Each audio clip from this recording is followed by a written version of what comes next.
Do you know Baruch Spinoza?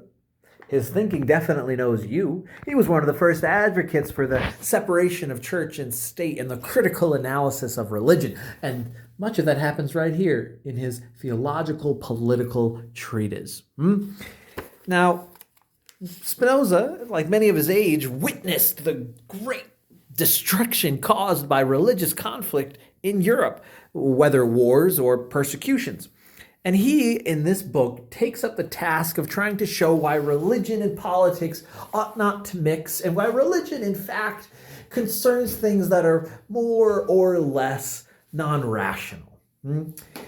For example, he says the prophet is not one who has a greater insight into the nature of the world, but rather has a more active moral imagination, one who has great charisma and can convince others of their moral vision.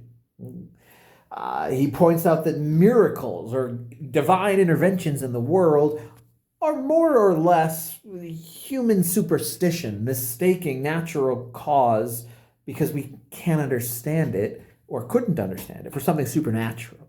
For Spinoza, God is nature itself, necessity itself. That is what is ultimate.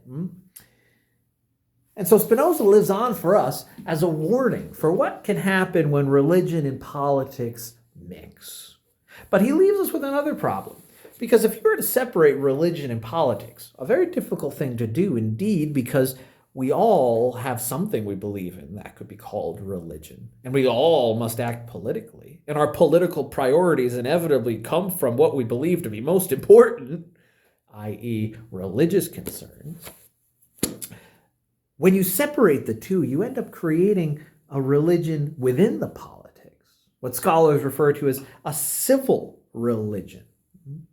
So is it necessary? Is it possible even that we can separate religion from politics?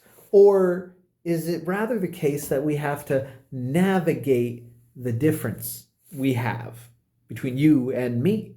You with your beliefs and me without my beliefs.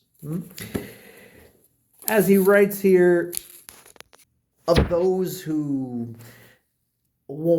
sectarians who split off to create their own interpretation of religion, he supports their attempt to live and serve their God all the heartier. But his accusation, he writes, against them is this, that they refuse to grant the same freedom to others.